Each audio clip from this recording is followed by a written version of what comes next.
Hi, everyone. It's super exciting. This week we are starting Unit 3, all the small things that make up our Earth spheres, and we are basically going to be focusing on some chemistry. So you guys know that all matter is made up of small particles, the smallest particles called atoms, and a single atom contains a nucleus, which contains positively and neutrally charged particles. The electrons are moving around in orbit, moving around in different orbital levels.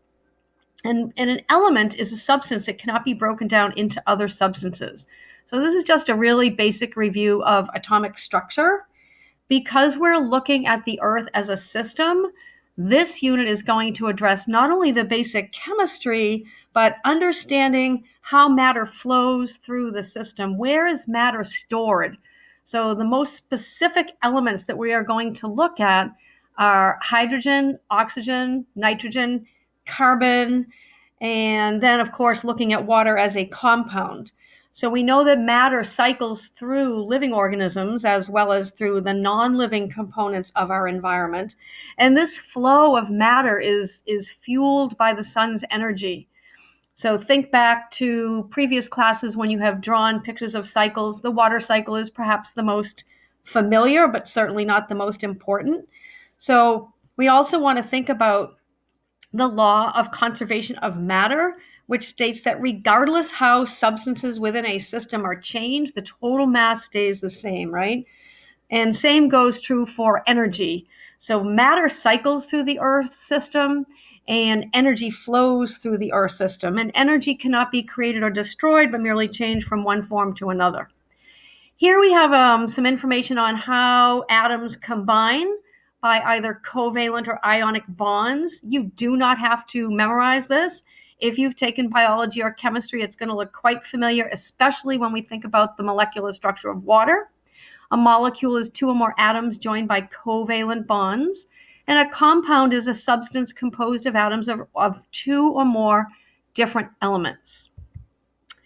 Solutions. Seawater is a solution, blood is a solution, various other materials that you are familiar with would be referred to as solutions. And a solution is a mixture, which could be a solid, liquid, or a gas.